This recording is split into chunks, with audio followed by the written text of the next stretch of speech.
الفاتحة. أعوذ بالله من الشيطان الرجيم. بسم الله الرحمن الرحيم. الحمد لله رب العالمين الرحمن الرحيم مالك يوم الدين إياك نعبد وإياك نستعين اهدنا الصراط المستقيم صراط الذين أنعمت عليهم غير المغضوب عليهم ولا الضالين آمين. الحمد لله رب العالمين والصلاة والسلام على أشرف الأنبياء والمرسلين وعلى آله وصحبه أجمعين.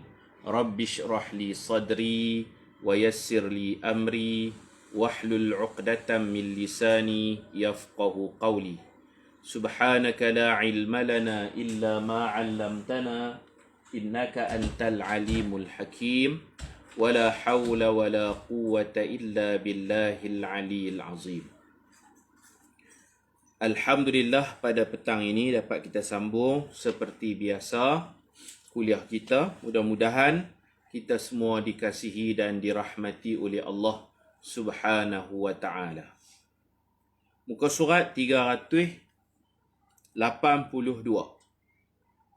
Qala al-musannif rahimahullah, babu salatil kusuf, bab salat gerhana.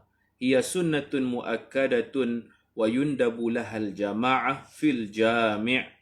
Ia adalah sunat muakkad, disunatkan salat gerhana secara berjamaah di dalam masjid jami'.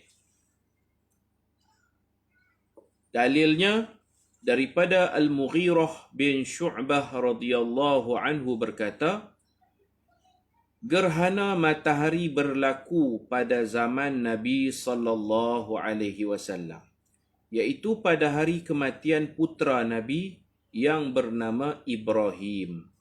Maka ada orang berkata, gerhana matahari itu kerana kematian putera Nabi. Rasulullah sallallahu alaihi wasallam bersabda, sesungguhnya matahari dan bulan tidak akan gerhana kerana mati atau hidupnya seseorang. Apabila kamu melihat gerhana, maka salat dan berdoalah kepada Allah. Jadi dia tidak ada kena-mengena dengan hidup atau matinya seseorang. An Aisyah radhiyallahu anha qalat anna Yahudiyah ja'at tas'aluha faqalat a'adzakillah min azabin nar. Fasa'alat Aisyah Rasulullah sallallahu alaihi wasallam ayu'adzibun nas fi quburihim. Faqala Rasulullah sallallahu alaihi wasallam a'idhan billah min dhalik. ثم ركب رسول الله صلى الله عليه وسلم ذات غداة مركبا فكسفت الشمس فمر رسول الله صلى الله عليه وسلم بين ظهراني الحجر ثم قام فصلى فقام الناس وراءه فقام قياما طويلا ثم ركع ركوعا طويلا ثم رفع فقام قياما طويلا وهو دون القيام الأول ثم ركع ركوعا طويلا وهو دون الركوع الأول ثم رفع فسجد سجودا طويلا ثم قام فقام قياما طويلا وهو دون الأول ثم ركع ركوعا طويلا وهو دون الركوع الأول ثم قام قياما طويلا وهو دون القيام الأول ثم ركع ركوعا طويلا وهو دون الركوع الأول ثم سجد وهو دون السجود الأول ثم انصرف فقال رسول الله صلى الله عليه وسلم ما شاء الله أن يقول ثم أمرهم أن يتعوذوا من عذاب القبر. متفق عليه. Artinya daripada Aisyah radhiyallahu anha berkata, seorang perempuan Yahudi datang meminta sedekah kepadanya, pengemis bangsa Yahudi. datang ke rumah Sayyidatuna Aisyah minta sedekah. Maka Sayyidatina Aisyah pun bagilah sedekah dekat dia apa yang ada. Walaupun agama lain, bangsa lain, tapi atas dasar kemanusiaan, kesian bagilah. Bagi sikit.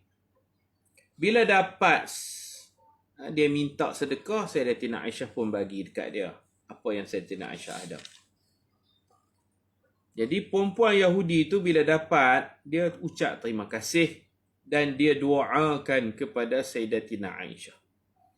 Perempuan Yahudi itulah.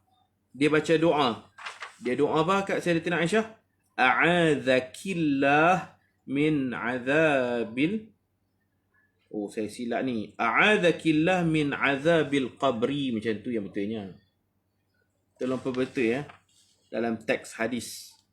Yahudi ni berdoa, perempuan Yahudi berdoa kepada isteri Nabi Sayyidatina Aisyah, a'adzakillahu min azabil qabri.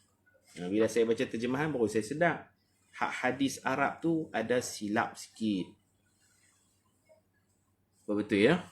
Perempuan Yahudi itu berkata, semoga Allah menyelamatkan kamu dari azab kubur. Terima kasih. Thank you very much.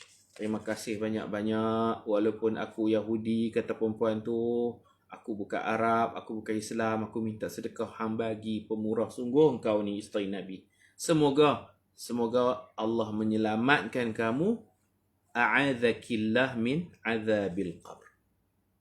Daripada sini kita tengok cara doa mendoakan ni Yahudi pun belajar. Bila orang buat baik, kita doakan. Sebab Yahudi ni pun asal agama langit, agama Allah, Islam. Tetapi mereka selewengkan kitab Taurat. Kristian pun serupa, mereka pun pandai menghargai kebaikan orang. Agama asal Islam, tetapi mereka selewengkan kitab Injil, Bible. Satu. Yang kedua, oleh kerana mereka ni asalnya agama Islam, kemudian jadi sesat, jadi derhaka, tentu mereka juga ada kepercayaan yang sama dengan kita, iaitu seksa kubur. Mereka percaya. Itu yang dia doa, semoga Allah selamatkan kamu dari seksaan kubur. Sayyidatina Aisyah, dia kanak-kanak, dia kahwin dengan Nabi, dia budak-budak lagi. Hari yang dia dapat doa daripada Yahudi ni, hari tu dia tak tahu, dia duk ingat ada dunia, ada akhirat. Kubur ni tak ada siapa kena seksa. Kalau nak seksa, sana nu neraka akhirat. Sayyidatina Aisyah, dia ingat seksaan ni hanya dalam neraka, di akhirat nanti. Dalam hadis yang lebih panjang, bila perempuan Yahudi doa ni, dia kata, merapu duk doa saya selamat daripada seksa kubur. Adakah orang kena seksa kubur? Adakah orang kena seksa kubur? Perempuan Yahudi ni kata, ya cik, oi ada orang kena seksa kubur. Sayyidatina Aisyah tak percaya. Sayyidatina Aisyah tak percaya. Tunggu Nabi balik, nak tanya Nabi, betul ke ada orang kena seksa dalam kubur? Betul ke tak betul? Sayyidatina Aisyah lagi tak dengar daripada Nabi, dia takkan percaya. Dengar daripada Nabi, baru sahih. Orang ni boleh reka-reka, boleh pandai-pandai kata dalam kubur ada seksaan. Yang cakap tu pula Yahudi. Jadi Sayyidatina Aisyah kata Yahudi ni merapu dah. Cerita dia macam tu. Itu dalam hadis yang lain lah, yang lebih panjang riwayatnya. Baik, bila Nabi balik, Sayyidatina Aisyah tanya Nabi. Kemudian, jadi Yahudi tu dapat duit derma, dia pergi lah, hang nak percaya tak percaya seksa kubur, hang punya pasal. Terima kasih, mudah-mudahan Allah selamatkan kamu daripada seksa kubur. Sayyidatina Aisyah tak percaya. Dia tunggu Nabi balik.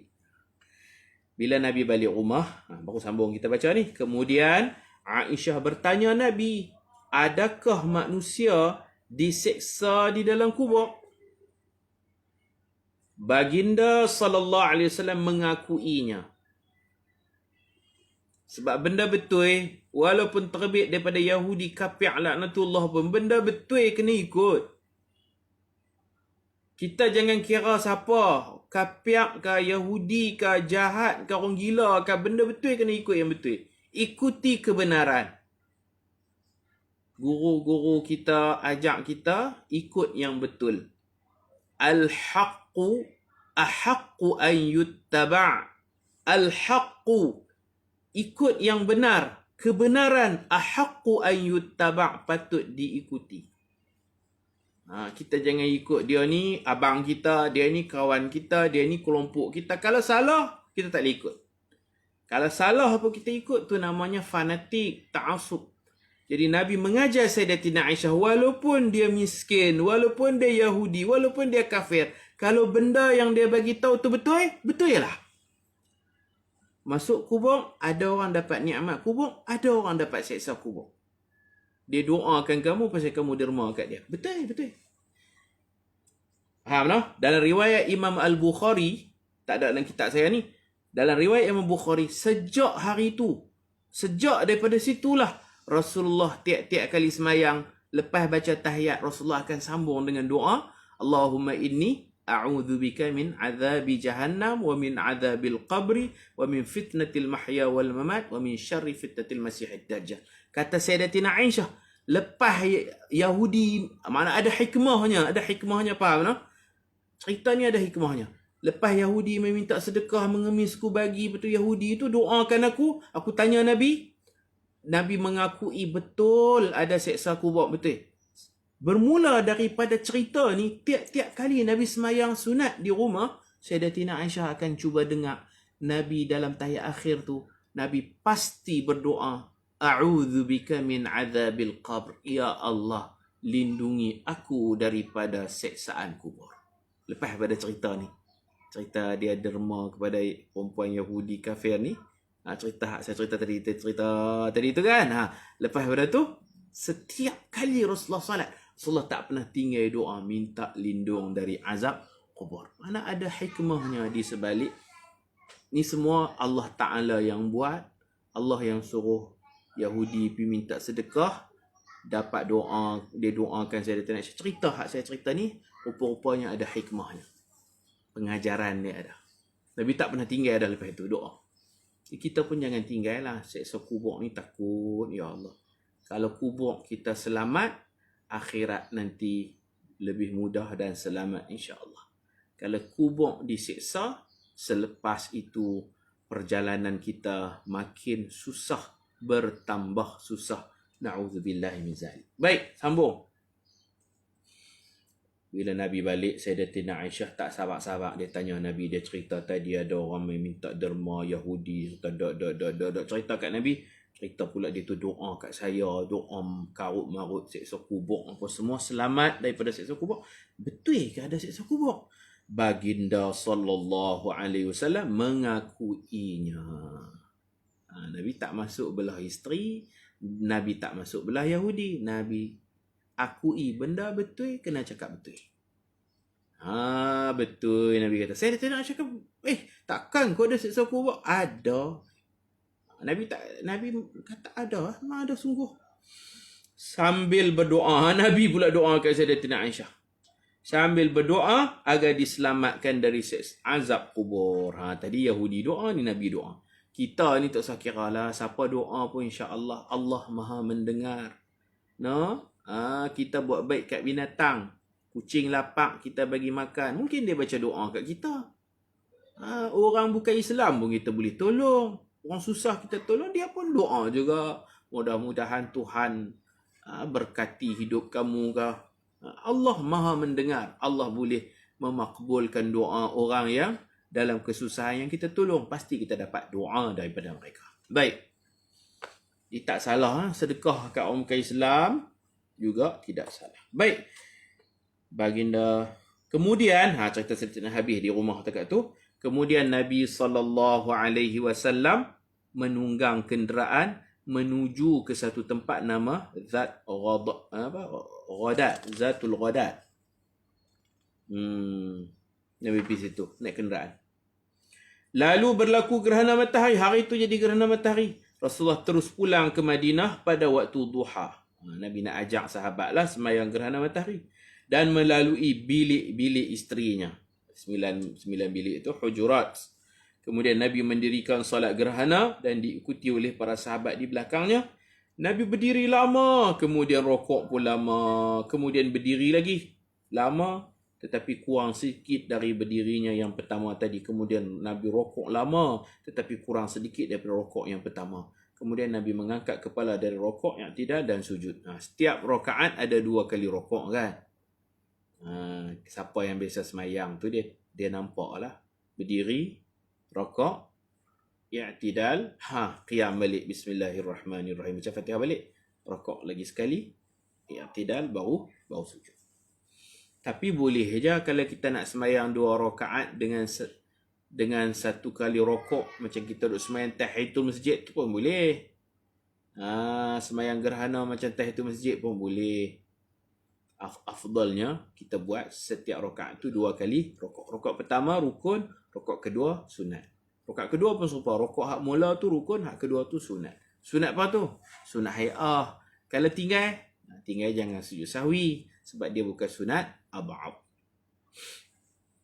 Dan orang yang datang lambat, kalau dia sempat rokok dengan imam pada rokok yang rukun, dia dapatlah rakaat. Tapi kalau dia rokok bersama imam pada rokok yang sunat, iaitu rokok kali kedua dan kali keempat, dia tak dapat rakaat tu. Nak dapat rakaat, mesti rokok sama imam pada rokok yang rukun. Baik. Kemudian Nabi rokok lama tetapi kurang, kemudian Nabi sujud. Kemudian pada rakaat kedua Nabi bangun berdiri lama tetapi kurang dari berdiri sebelumnya. Kemudian Nabi berdiri lama tetapi kurang sedikit daripada qiyam sebelumnya. Kemudian Nabi rokok lama tetapi kurang sedikit dari rokok sebelumnya. Kemudian Nabi sujud 2 rakaat je, tetapi kurang sedikit dari sujud sebelumnya. Sujud pun hak mula tu panjang, lepas tu kurang, lepas tu kurang, lepas tu kurang. Lama. Kemudian selesai salat, Nabi berpaling ke arah sahabat dan menyampaikan ucapan khutbah gerhana. Kemudian Nabi memerintahkan para sahabat agar Nabi suruh sahabat agar memohon perlindungan dari siksaan kubur. Kalau Yahudi pun faham siksa kubur, kita buat percaya tak percaya, cerai lah. Itulah dia punya pengajaran daripada cerita tadi tu. Yahudi pun percaya siksa kubur, kita lagi-lagilah kena percaya. Wa tahduruha man la hay'ata laha minan nisa, dan turut dihadiri oleh golongan wanita yang tidak menonjolkan perhiasan. Kalau nak tayang-tayang ni tak payah pergi masjid lah. Tengok nak. An Asma binti Abi Bakr radhiyallahu anhuma annaha qalat أتيت عائشة رضي الله عنها زوج النبي صلى الله عليه وسلم حين خسفت الشمس فإذا الناس قيام يصلون وإذا هي قائمة تصلي فقلت ما للناس فأشارت بيدها إلى السماء وقالت سبحان الله فقلت آية فأشارت نعم فقالت فقلت حتى تجلاني الغشي فجعلت أصب فوق رأسي الماء فلما انصرف رسول الله صلى الله عليه وسلم حمد الله وأثنى عليه ثم قال ما من شيء كنت لم أره إلا قد رأيته في مقام هذا حتى الجنة والنار ولقد أوحي إلي أنكم تفتنون في القبور مثل أو قريبا من فتنة الدجال لا أدري أيتهما. قالت أسماء يؤتى أحدكم فيقال له ما علمك بهذا الرجل فأما المؤمن أو الموقن لا أدري أي ذلك. قالت أسماء فيقول محمد رسول الله صلى الله عليه وسلم وأما المنافق أو المرتاب لا أدري أيتهما. قالت أسماء فيقول لا أدري سمعت الناس يقولون شيئا فقلته. متفق عليه. Artinya daripada Asma binti Abi Bakr radhiyallahu an. Kakak siapa? Kakak Sayyidatuna Aisyah. Kakak ipar Nabi. Sayyidatuna Asma ni kakak ipar Nabi. cukup rapatlah dengan Nabi, dengan adiknya, Dinda dia Sayyidatina Aisyah ni cukup rapat. Dulu tak wajib bertudung, tak wajib tutup aurat kan. Dulu tak wajib tutup aurat. Bila Allah wajibkan berkelumbung tutup aurat, Sayyidatina Asma ni dia dah lama dah duduk biasa dengan Nabi, adik ipak ke ipak ni. Duduk biasa. No? Satu hari tu dia mai rumah Nabi, rumah Sayyidatina Aisyah, dia pakai tangan pendek. Dah biasalah ke ipak dia pakai tangan pendek aja. Atau sebahagian riwayat dia pakai jubah tapi jarang ni. Ni nampak ni. Biasalah satu family kan. Dia mai tu dah wajib dah menutup aurat. Bila Nabi tengok dia berpakaian macam tu, Nabi beralih kot lain. Nabi tak mau tengok.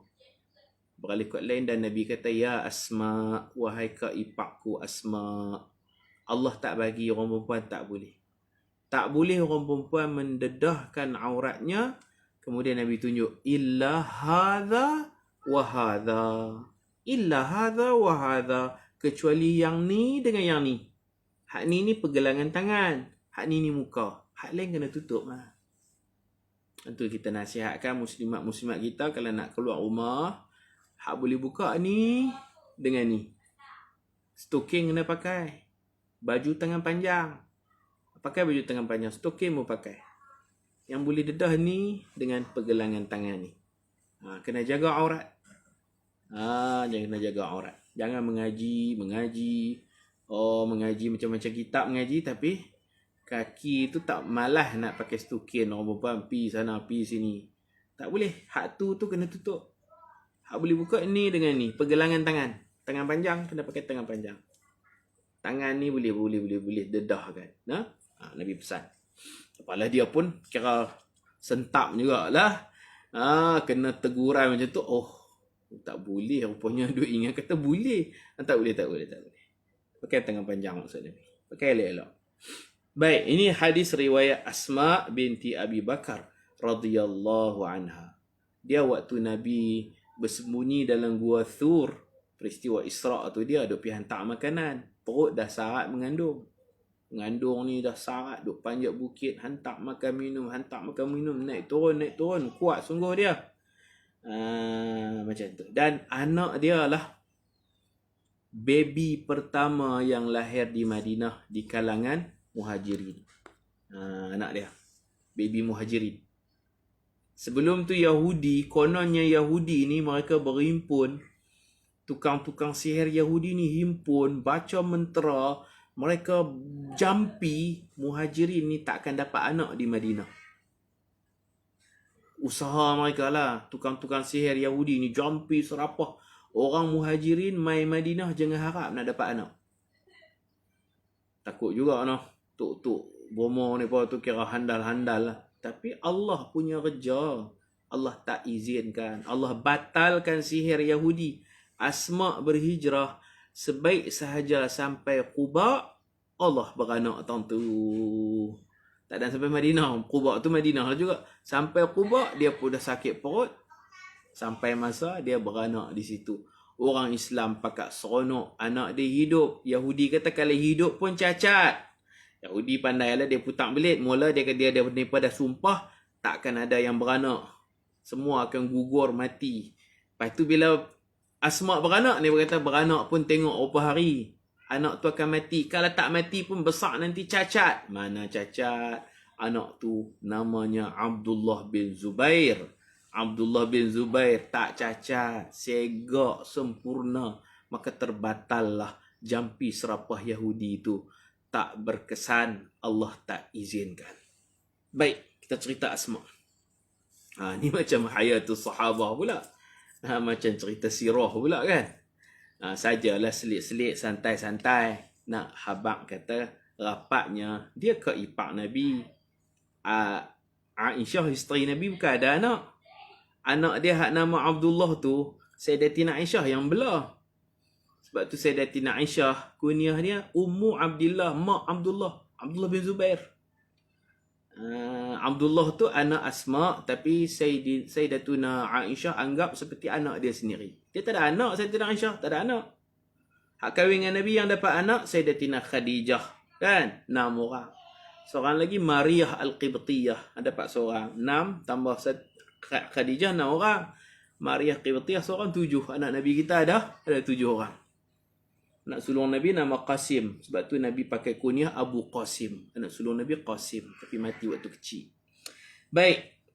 Jadi Abdullah bin Zubair, anak Asma, anak sulung Asma. Dia bagi Aisyah, Sayyidatina Aisyah bela nak menakan buat anak angkat. Jadi anak angkat Nabi lah tu, Abdullah bin Zubair. Artinya daripada Aisyah binti Abi Bakrin radhiyallahu anhuma berkata, saya pergi kepada isteri Nabi SAW yang bernama Aisyah radhiyallahu anha, adik dia lah.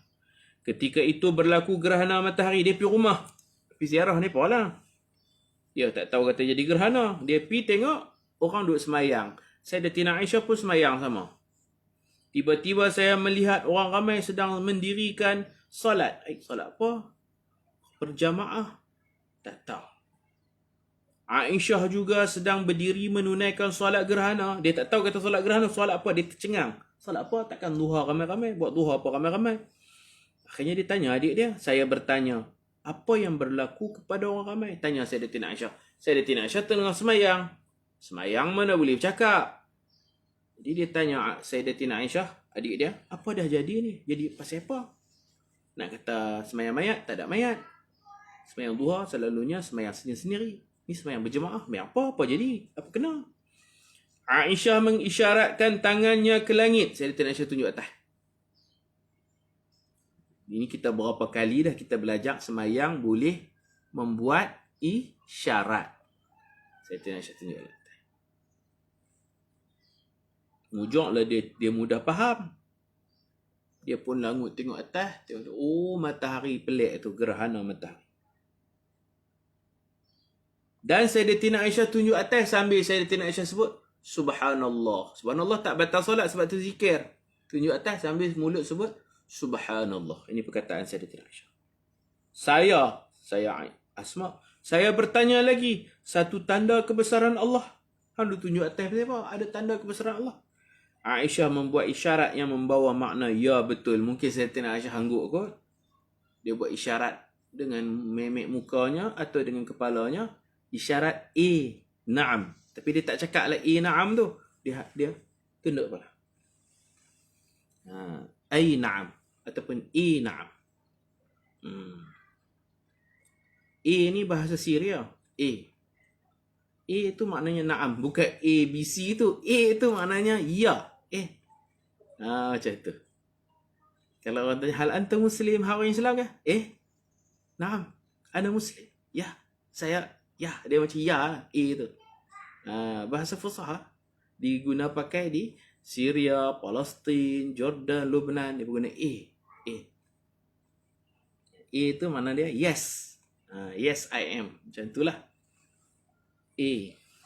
Dalam Quran pun ada. Qul wa rabbi. Katakan, ya Tuhanku, demi Tuhanku. Tulisan tapi mereka sebut macam tu, teringat mengaji di Syria dulu. Okey, jadi Sayyidatina Asma tanya, ada apa-apa kebesaran Allah berlaku hari ini? Sayyidatina Aisyah pun menghanggukkan kepala, bahasa isyarat yang membawa makna ya, betul. Saya bertanya lagi, satu tanda, okey. Maka saya pun berdiri. Siapa ni? Kata Asma, saya berdiri. Tiba-tiba dia rasa memusing satu macam kepala dia, dia pun pitam. Saya duduk tunggu ni pas sembahyang gerhana lama sangat, rokok lama, sujud lama, semua lama. Saya pun berdiri sehingga saya rasa seperti hendak pitam. Maka bukan dia pitam, dia rasa melelong, kepala menonyong satu macam, dia rasa macam nak pitam. Maka saya tuangkan air ke atas kepala saya. Cerita satu-satu ni Asma. Dia pergi ambil air sikit. Bolehkah ambil air rumah orang? Ini Zannur Ridha. Rumah Nabi, rumah adiknya Sayyidatina Aisyah. Dia rasa kepala dia nyuk macam nak pitam. Dia masuklah rumah. Ambil air. Juruh kepala. Boleh tak? Boleh. Macam kita lah. Pergi rumah kawan kita. Rumah bujang kan. Pergi ziarah kawan. Dahaga. Tak tunggu dia angkat ayak, jalan ke dapur, buka peti air, ambil apa ayak ada, kita minum. Boleh lah tak minta izin? Boleh, kalau dia redha boleh. Benda remeh-temeh macam tu orang bagi ya. Takkan nak minum ayak kosong pun nak kena minta izin. Islam ni bukanlah syadid sangat, ketat sangat. Member baik kita pergi dapur ada kawin, kita ambil cawan, kita tadah ayak, kita duduk, kita minum. Atau Allah minta maaf, aku tak minta izin minum ayak kawin hang ni. Alah minum je lah. Ayak pun kalau derian kot lah kena minta izin. Ayak kosong je pun. Orang tak marah, tak dikira mencuri. Tak dikira mencuri. Ketika ni Sayyidatina Asma salat gerhana sekali atau tak? Dia tak salat. Tak tahulah dia tak salat tu pasal dia wuzuk ke apakah, dia tak salat, dia duduk tunggu je. Dia pun tak tahu kata itu salat gerhana. Lepas tu dia tanya, hampa buat apa? Semayang apa? Sayyidatina Aisyah tunjuk ke langit. Nak cakap tak boleh. Subhanallah, tunjuk langit. Ada sesuatu kebesaran Allah berlaku ke? Angguk kepala. Mungkin tak jelas bagi dia, dia tak join solat tu lah.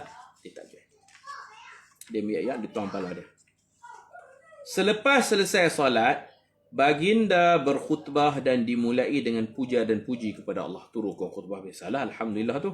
Kemudian baginda bersabda, tiada lagi sesuatu yang dahulu aku belum melihatnya, melainkan pada hari ini aku telah melihatnya.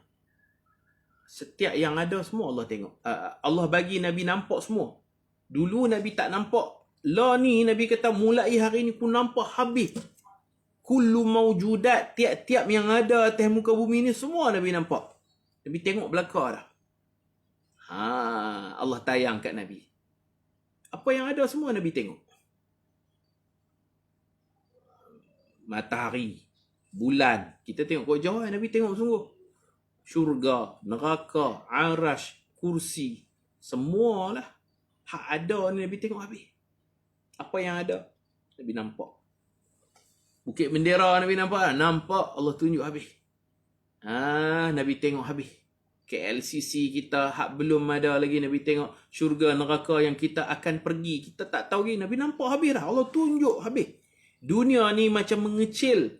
Bumi dan kerajaan langit dan bumi ni macam kecil je bagi Nabi. Nabi tengok habis lah.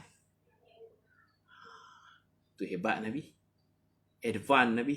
Tapi Nabi nak cerita kat orang, payah lah. Nak cerita gadget-gadget, nak cerita laptop apa semua ni, sahabat mana nak faham. Nabi kata semua benda yang ada atas muka bumi, aku hari ni aku tengok habis dah. Tak ada satu yang aku tak nampak, aku nampak habis. Masya Allah, hebat. Baik. Kalau Nabi Adam tu hanya tahu nama ya. Semua nama Nabi Adam tahu. Nabi Muhammad tengok habis. Ustaz, ranting pokok rambutan. Pokok rambutan. Jiran yang masuk ke kampung kita kena minta izin tak untuk ambil buah? Eloknya minta izin lah. Minta izin pasal pokok dia. Juntai masuk ke tanah kita, minta izin. Kalau kita wah-wah jangan ambil lah. Kalau kawan baik dia kata tak apa, buah hak mana lepas pergi ke pagar ambil. Tu cantik lah. Boleh ambil. Kalau ragu-ragu dia jadi warak lah. Ragu-ragu nak ambil, tak ambil, nak ambil, tak ambil. Yang tu orang panggil syubhat. Kita pun tak tahu, kalau ambil dia pun bukan baik sangat dengan kita, saya bergaduh pula. Kalau begitu warak, benda hak tak clear, benda hak kelabu-kelabu tu jangan ambil, minta izin lah. Itu warak. Nak kata haram pun tak tahulah, nak kata halal pun takut dia tak bagi kan. Yang jenis tu pergi minta izin lah, baru kita ambil. Kalau ayak di rumah adik kita, rumah sepupu kita, nak minum ayak, kena minta izin, ayak kosong, minum je lah. Dah rapat, panggil zannur ridha, kita sangka kata dia bagi, ambil je lah. Okey, Nabi buat satu penegasan. Nabi kata tiada lagi suatu yang dahulu aku belum melihatnya, melainkan pada hari ini aku telah melihatnya di tempat aku berdiri ni. Tengah Nabi duk khutbah tu, Allah tunjuk satu-satu, semua Nabi tengok. Sehingga aku dapat melihat syurga dan neraka. Dan sesungguhnya aku dapat mendapat wahyu bahawa kamu semua akan diuji di dalam kubur seperti ujian Dajjal, atau hampir seperti ujian Dajjal. Kubur ni pun bahaya. Bahayanya menyamai bahayanya Dajjal. Kalau kita tak jumpa Dajjal pun kita mesti masuk kubur. Itu maksud Nabi. Perawi berkata, saya tidak pasti perkataan yang mana satu yang disebut oleh Asma radhiyallahu anha. Dajjal ke fitnah kubur? Kemudian Nabi sambung lagi, akan didatangi seseorang kamu, lalu dia akan, dia akan ditanya, adakah kamu mengenali lelaki ini? Ini dalam kubur. Siapa lelaki yang akan ditanya tu? Nabi Muhammad. Bila kita mati, ingat lah, bila kita mati masuk kubur, nanti kita akan melihat satu jasad dipamerkan kepada kita wajah seorang lelaki. Kemudian akan ditanya kita, siapa lelaki ini? Hang kenal ke tak kenal? Maka ingatlah, itulah Nabi kita Muhammad sallallahu alaihi wasallam. Itu soalan wajib ditanya. Selepas ditanya siapa man rabbuka, siapa Tuhanmu, siapa nabimu, siapa kiblatmu, siapa saudaramu, kemudian akan dijelmakan replika tubuh badan penuh daripada kepala sampai kaki seorang manusia, iaitu Nabi kita Muhammad sallallahu alaihi wasallam. Malaikat Munkar dan Nakir akan tanya, ni siapa? Orang beriman dia tengok atas bawah, dia cam. Dia kata, aku bersaksi inilah Nabi Muhammad, Rasulullah, utusan Allah. Aku beriman, aku mengaku, ashhadu anna Muhammadan abduhu wa rasul. Aku bersaksi bahawasanya dialah Muhammad, hamba Allah dan utusan Allah. Jadi jangan buat heran nanti bila tengok dalam kubur ni, siapa, lelaki mana, Pak Arab mana. Jangan buat heran gitu. Itulah Nabi Muhammad. Selalu orang duk talqin, orang duk cerita, man rabbuka, man nabiyuka, ma qiblatuka, man hadzal rajul. Jangan orang sebut man hadzal rajul. Man hadzal rajul, siapa lelaki ni? Ni lelaki ni siapa? Jawablah, lelaki ini dengan penuh yakin, dia hamba Allah, dia Rasulullah, namanya Muhammad bin Abdullah sallallahu alaihi wasallam. Tapi tak semua orang boleh jawab. Pasal dia waktu dia hidup, dia tak kenal Nabi, dia berfoya-foya, dia seronok, dia ligan dunia, dia tak sempat mengaji hadis Nabi, dia tak sempat mengaji sirah Nabi, dia tak pernah mengaji syama'il, rupa parah Nabi, bentuk, dia tengok tu dia terkejut dan dia kata, la adri, I don't know, saya tak kenal siapa Arab mana, Syekh mana, saya tak kenal. Maka akan dipukul. Dalam kubur dipukul. Orang kafir pun tak kenal. Orang munafik lagi jahat munafik. Bila ditanya, laki ni siapa? Dia kata, saya jawab macam orang duk jawab. Orang munafik ni dia macam tiru jawapan orang. Exam tiru orang. Dia kata, aqulu ma yaquluhun nas. Saya jawab macam jawapan orang lain. Mana boleh? Hang kena ada jawapan hang sendiri. Jangan main tiru-tiru. Kena pukul dalam kubur, kena seksa. Jadi apa munasabahnya gerhana dengan seksa kubur? Itulah. Gerhana ni hampir-hampir dunia ni hancur. Tapi Allah selamatkan. Matahari dan bulan ni tidak bertembung, tidak bergeseran. Kalau tidak, hancur dunia. Kiamat. Kiamat tu satu benda yang besar. Ada lagi kiamat kecil, iaitu kematian. Kiamat kan ada dua. Kiamat kita faham hancur dunia ni, dia panggil qiyamah kubra. Kiamah kubra ni kiamat besar. Ada satu lagi qiyamah sughra, kiamat kecil. Kiamat kecil ialah kematian. Tiap-tiap orang yang mati, dia akan hadapi satu keadaan macam kiamat juga. Nak mati tu sakaratul maut pun susah, masuk kubur pun susah. Tu yang dalam gambar Piramli Madu 3, ada Cina pegang tu kan. Skrip ni. Apa Cina tu kata? Hidup pun susah, mati pun susah. Betul? Jangan kita kata matilah senang, matilah. Tidak. Mati pun susah. Mati pun susah. Jangan ingat senang. Kalau kita siap dengan bekalan kita, mati senanglah. Kan? Kalau tak siap, jenuh lah. Kena seksa dalam kubur sementara menunggu akhirat. Mati pun susah. Ada Cina tu. Cina yang nak bunuh diri tu kan. Lompat daripada pokok, kedebum jatuh atas kereta Piramli. Madu 3. Piramli ni dia punya skrip dia tu macam dalil juga.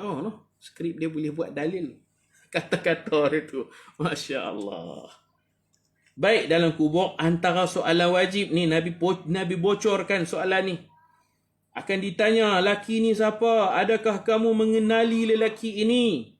Adapun orang yang beriman atau orang yang yakin dengan janji-janji Allah, mereka berkata, itulah Muhammad, utusan Allah sallallahu alaihi wasallam. Itulah Nabi Muhammad, utusan Allah. Muhammad Rasulullah sallallahu alaihi wasallam. Dalam riwayat lain, orang beriman akan sebut, cakap Arab ni, cakap Arab. Ashhadu anna Muhammadan abduhu wa rasuluh. Aku bersaksi Muhammad itu hambanya Allah dan utusan Allah. Macam tu. Dan adapun orang munafik atau orang yang ragu-ragu, perawi berkata, saya tidak pasti perkataan mana satu yang disebut oleh Asma. Orang munafik kah orang yang ragu-ragu? Mereka berkata, saya tidak tahu, yakni tidak kenal. Tak kenal Nabi. Maka saya mendengar orang ramai ada berkata dengan suatu perkataan, maka saya meniru perkataan mereka. Orang munafik dia tiru jawapan orang lain. Dia tak tahu nak jawab. Dia kata, saya dengar ada orang menjawab, maka saya menjawab dengan jawapan orang lain. Begitulah, no? Dalam riwayat yang lain, malaikat akan pukul dan malaikat akan kutuk. Malaikat kata, la daraita, kamu tak kenal dia. Wala talaita, di dunia dulu kenapa kamu tak membaca tentang dia. Baca sirah, baca syama'il, baca hadis. Hidup dulu, ma talaita, kenapa dulu kamu tak baca? Tu yang tak kenal tu. Dulu waktu hidup tak mau baca, tak mau mengaji, tak mau ikut kuliah. Kena kutuk pula. Dah lah kena pukul, kena beletiak dengan malaikat pula. Allahu Akbar. Itu siksa kubur. Jadi gerhana matahari berlaku, Nabi buat semayang gerhana. Nabi khutbah. Khutbah Nabi banyak bagi peringatan alam akhirat, alam barzah, persiapan untuk mati, apa semua Nabi bagi itu dalam khutbah. Jadi khutbah gerhana ni antara benda yang kita kena masukkan dalam isi khutbah gerhana ni, kita kena masukkan apa? Masukkan cerita alam barzah. Masukkan bersiap sedia dengan doanya, dengan persiapannya kerana kita nak ke alam barzah. Itu maksudnya. Itu khutbah gerhana. Selain daripada kita nak bawa apa-apa tajuk lain, yang ni mesti pasal sunnah Nabi buat macam tu. Wahya raka'atan, ia 2 rakaat sahaja. Sekurang-kurangnya membaca Fatihah selepas takbiratul ihram. Nak baca iftitah pun boleh lah, baca iftitah, lepas tu baca Fatihah, kemudian rokok, kemudian berdiri tegak dan membaca Fatihah sekali lagi, kemudian rokok. Yang ni baca Fatihah je, tak mau baca surah pun boleh. Baca Fatihah, lepas tu rokok terus. Tu, lepas rokok berdiri tegak, baca Fatihah lagi, lepas tu rokok. Tak mau baca surah pun boleh. Kemudian rokok dan bertamakninah di dalam rokok, kemudian i'tidal dan sujud sebanyak 2 kali. Maka di dalam satu rakaat terdapat 2 kali qiyam dan 2 kali membaca Fatihah dan 2 kali rukuk. Kemudian solat seperti ini juga pada rakaat kedua dan tidak boleh menambah qiyam dan rukuk kerana masa gerhana berlanjutan. Gerhana tu memakan masa yang panjang, dia nak rukuk banyak kali, tak boleh. Setiap rakaat 2 kali rukuk je. Rakaat kedua pun 2 kali rukuk. Tak boleh rukuk lebih pada tu. Dan tidak boleh mengurangkan qiyam dan rokok kerana sudah cerah. Tengah-tengah semayang, gerhana dah tamat, dia pun nak ringkaskan solat, tak boleh. Kurang tak boleh, lebih pun tak boleh. Di bawah ni, Nabi semayang diceritakan dalam hadis, Nabi baca surah Baqarah, Masya Allah lamanya. Kerana gerhana tu panjang, Nabi punya semayang pun panjang, Baqarah. Lepas tu Nabi baca lagi surah yang lebih pendek. Habis semayang, Nabi khutbah. Nabi kata sesungguhnya matahari dan bulan 2 tanda daripada tanda-tanda kebesaran Allah. Tidak berlaku gerhana kerana mati seseorang atau hidup. Tak ada kena-mengena. Gerhana tak ada kena-mengena dengan hidup. Dia aturan Allah, tidak ada sangkut paut dengan orang hidup atau orang mati. Selalunya orang Melayu ni dia akan sebut tang hujan. Hujan. Apa maksud saya? Macam ni. Bila ada orang mati, tiba-tiba hari tu hujan tak berhenti. Maka orang Melayu ni selalunya dia akan buat status Facebook. Saya tak setuju. Type status Facebook. Tuan Guru sekian-sekian telah meninggal dunia. Patutlah hujan dari semalam membasahi bumi tidak henti-henti. Rupa-rupanya bukan sekadar manusia menangisi pemergian tuan guru sekian-sekian, rupa-rupanya langit pun menitiskan air mata dengan hujan berpanjangan. Tak boleh. Dia hujan tu takdir Allah, tak ada kena-mengena dengan orang mati. Faham tak? Hujan tu bukan makna langit teriak. Hujan-hujan lah. Oh, manusia teriak sedih, hujan, langit pun sedih, awan sedih, awan pun teriak. Apa macam ni tak boleh. Tak boleh kaitkan fenomena alam ni dengan hidup atau matinya seseorang. Nabi tak bagi. Nabi tak mau populariti murahan. Anak Nabi yang nama Ibrahim tu meninggal dunia. Ada orang duk cakap-cakap, oh tengok, jadi gerhana matahari. Matahari bersedih. Tu yang jadi gerhana.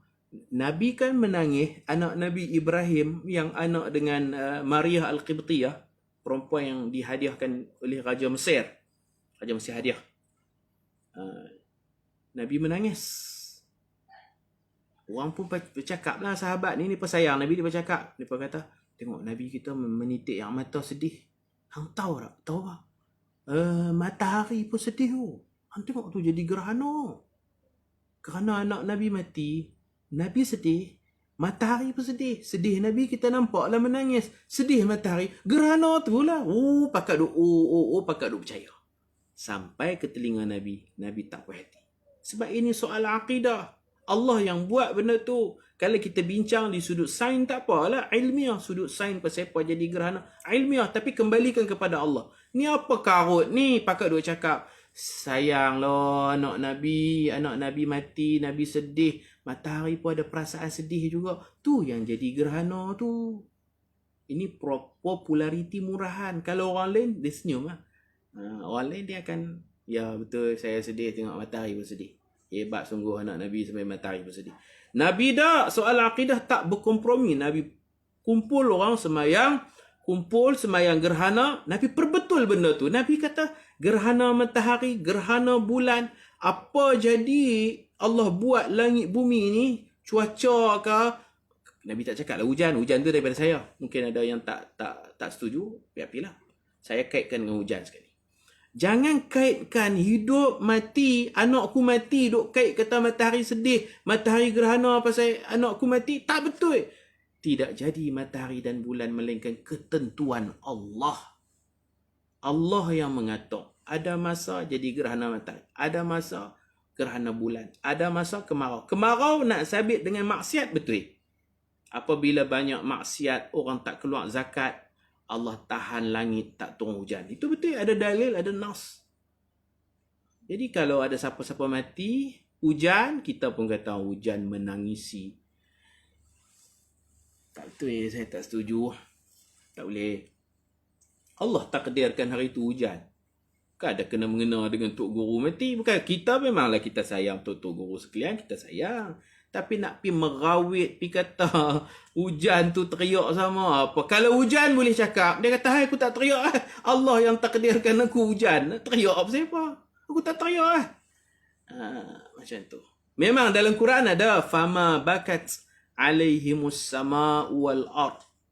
Ada ayat tu. Orang-orang jahat ni kalau dia mati, orang fasik, penjenayah, penjahat, penzalim, orang jahat-jahat ni bila mati, dalam Quran ada ayat fama bakat alaihimus sama wal ard. Kematian mereka tidak ditangisi oleh langit dan bumi. Maksud menangis itu ialah sedih, tidak disedih. Langit bumi tak akan rasa sedih. Hang mati mampu pikat hang lah. Kematiannya tidak ditangisi oleh langit dan bumi. Mafhum mukhalafahnya, bila orang baik mati, kematiannya ditangisi oleh langit dan bumi. Tapi menangis itu bukan dalam bentuk turun ayat hujan. Hujan tu lain. Makna langit bersedih, bumi bersedih, tapi jangan kaitkan hujan tu tanda kesedihan. Faham ke tak faham maksud saya? Hujan Allah takdirkan pukul berapa dia turun, pukul berapa dia berhenti, berapa titiknya, semua pada ilmu Allah. Tidak ada kena-mengena dengan hidup ataupun yang mati. Kalau kita tengok drama, dia tulis you. You tu untuk apa? Untuk tontonan umum kan? Drama you kan? Kemudian dia akan ada juga tulis tu. apa yang ada dalam drama ni tidak ada kaitan dengan hidup maupun mati. Betul tak? Betul tak? Dia ada tulis tu kan? Apa yang berlaku mungkin secara kebetulan tidak ada kena-mengena dengan hidup yang mati. Hak tu soal drama. Hujan panas. Setengah orang bila hujan panas, lepas tu ada kes orang kena bunuh. Dia kata patutlah hujan panas, ada orang mati kena bunuh. Pula dah tak boleh ni duk kait-kait macam tu. Mati tu takdir Allah, hujan tu takdir Allah. Jadi kita baca bagi betul. Jadi Nabi kata inna syamsa wal qamar ayatani min ayatillah la yakhsifani li mauti ahadin wala li hayatihi fa idza raaitum dhalika fadhkurullah. Ada tambahan terjemahannya di bawah 386. Sesungguhnya matahari dan bulan, bawah sekali. 2 baris daripada bawah 386. Saya baca terjemahan tu.